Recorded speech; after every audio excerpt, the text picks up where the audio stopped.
The history of Chevy Corvette is one of the most fascinating stories in the automotive industry, a legacy that spans over 7 decades. It is an evolution of America's most iconic sports car, an evolution that started with a modest fiberglass-bodied roadster and is currently at the stage where Corvette represents a world-class mid-engine powerhouse that breaks lap records on world's most renowned tracks on a regular basis. Stay with us as we take a quick look at each generation of Chevy's icon.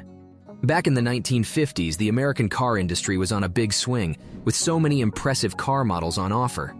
But something was missing. A genuine sports car designed in a manner of the most renowned machines that were coming from Europe.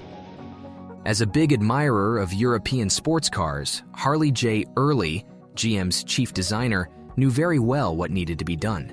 He started a completely new project in the early 50s, and by 1953, the prototype named Corvette Dream Car was ready. It was accepted so well by the crowd that GM executives decided to start the production as soon as possible. The first production model came off the factory line on June 30th, 1953, and that is the date we take as the birth of America's most iconic sports car. Interestingly, the initial series were quite limited, partly because of the management's cautious approach to this new design, but also because of the fact that each of the 300 units rolled out that year was hand-built.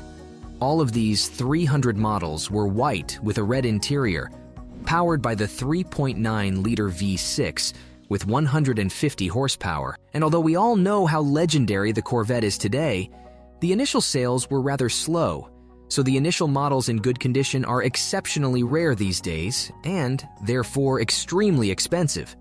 In 1956, it was time for a mid-cycle refresh, which included novelties like roll-up windows and exterior door handles, among many other things. The second generation was introduced in 1963, and that was way more than just a redesign.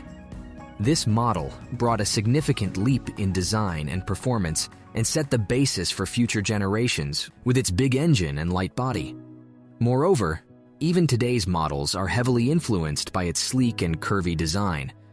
We can talk all day long about new design solutions this generation brought, starting from the famous Stingray split rear window, which was considered quite controversial back in the day and therefore discontinued already in 1964. This was the first generation to come with a coupe body style, along with a convertible, and also the first Corvette to feature a big V8 engine, including the Mark IV big block engine with 6.5 liters in displacement, which was later increased to 7 liters.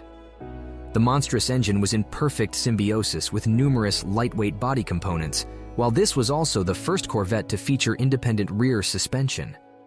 Logically, the C2 quickly established an excellent reputation in motorsport as one of the best race cars of the time. Considering that the C2 brought some pretty revolutionary changes but remained in production for a relatively short time, many parts carried on to the next generation, which is one of the reasons why the C3 doesn't enjoy the same level status as its predecessor. The second reason is the fact that this model was in production for a full 15 years and that there are so many examples in good condition, which means they usually come with reasonable price tags. Other than that, this is one of the most outstanding generations of Corvette, known for its super curvy Batmobile-like styling that made it a pop icon, appearing in numerous movies, TV shows, etc. The C3 was, and still is, the symbol of the golden era of the American muscle car industry. Among the important design and technological novelties this generation brought, we shouldn't forget to mention the iconic T-top design with removable roof panels, while this was also the first one to use a rear suspension with fiberglass spring. This generation was introduced before new safety regulations, so models produced between 68 and 72 feature more desirable chrome bumpers, and therefore are more expensive. In 1971, Chevy introduced the iconic LS6 engine as an option, with 7.4 liters in displacement and a max output of 425 horsepower. This was one of the most powerful engines of its time, but not the only important performance feature of this generation. A year before, we saw the ZR1 package for the first time, with upgraded suspension, brakes, and other racetrack-focused features. Finally, the final production year of the C3 is characterized by the introduction of crossfire electronic fuel injection, a technology that paved the way for future injection systems in this sports car. The 80s were the era of futuristic designs, so the C4 was actually a significant departure from its predecessor, with less curvy and way sharper lines. Speaking of futuristic design solutions, this was one of the first production cars to feature a fully digital instrument cluster. At the same time, this generation brought back the convertible, a body style that wasn't available in the C3. More important high-tech stuff was actually under the sheet metal, especially when it comes to the powertrain. In 1990, the company introduced a brand new LT5 engine, co-developed with Lotus, with 375 horsepower. It was a genuine technological marvel, with 4 overhead camshafts and 32 valves, which was something never seen before in American sports cars. But that's not all when it comes to engines. 3 years earlier, we saw a twin-turbo version of the standard L98 engine, which was later replaced with the new generation LT1 unit. Another high-tech feature in the C4 was the introduction of selective ride control in 1989, which allowed drivers to choose between different suspension settings. Finally, let's not forget that this was one of the first cars to feature passenger side airbags. All in all, the C4's importance in Corvette's evolution is significant, because all these innovative features transformed this icon from a classic American muscle car into a modern sports car. Probably for the first time, the Vette was able to compete with European rivals in terms of technology. In 1997, Chevy introduced the 5th generation of its icon and brought back curvy lines that were dropped with the previous model.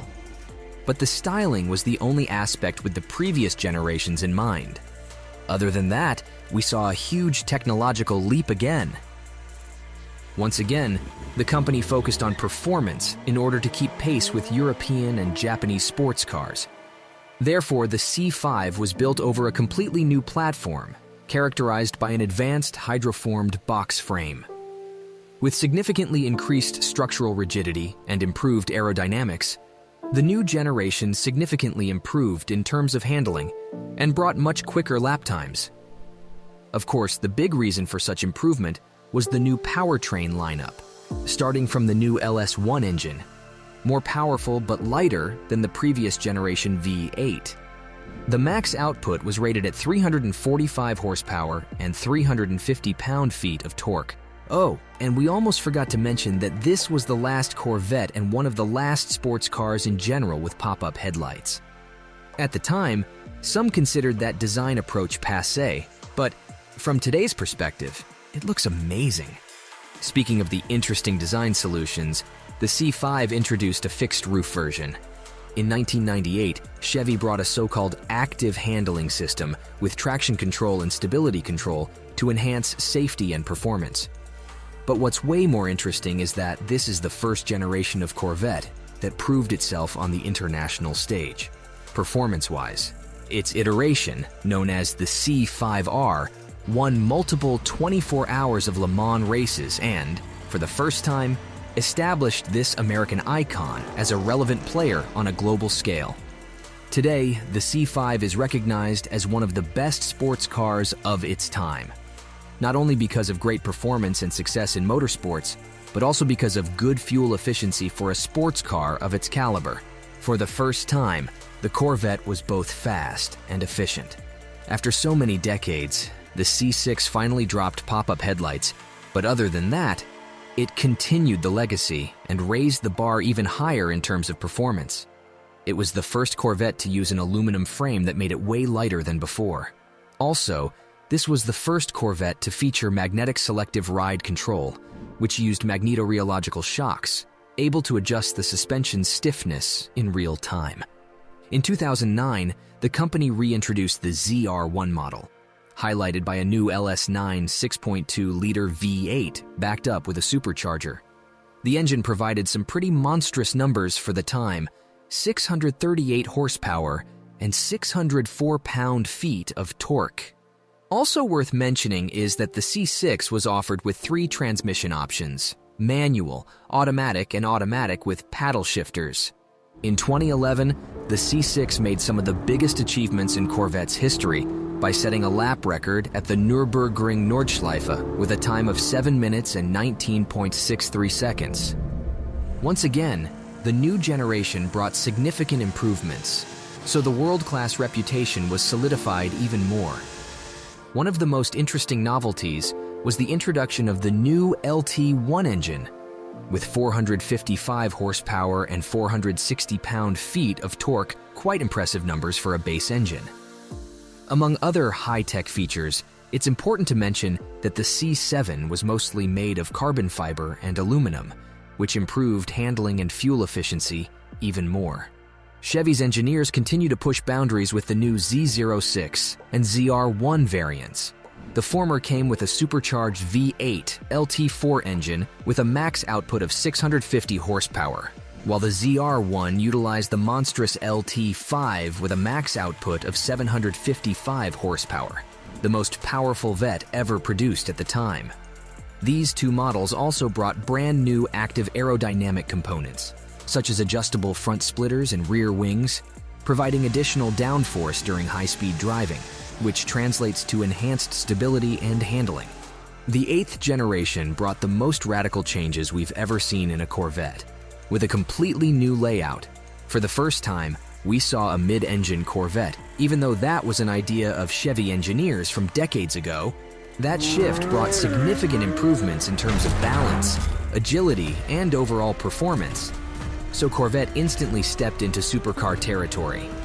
Thanks to the new layout, as well as the introduction of a dual-clutch transmission, the C8 was able to hit 60 in less than 3 seconds already in a base version, which came equipped with a new version of the 6.2-liter naturally aspirated V8, with 495 horsepower and 470 pound-feet of torque. In 2023, the Z06 arrived, with a new 5.5-liter naturally aspirated V8, which is able to rev all the way up to 8,600 RPM and produces 670 horsepower. Finally, the electrification time came, as the company recently introduced a hybrid version with a 6.2-liter V8 in combination with an electric motor on the front axle. That would be our short take on the history of America's most iconic sports car. What is your favorite generation? What do you think about the all-electric Corvette that is expected in the future? Will the next generation be offered in a gas-only version? Let us know in the comments, and don't forget to subscribe. Thanks for watching and see you next time.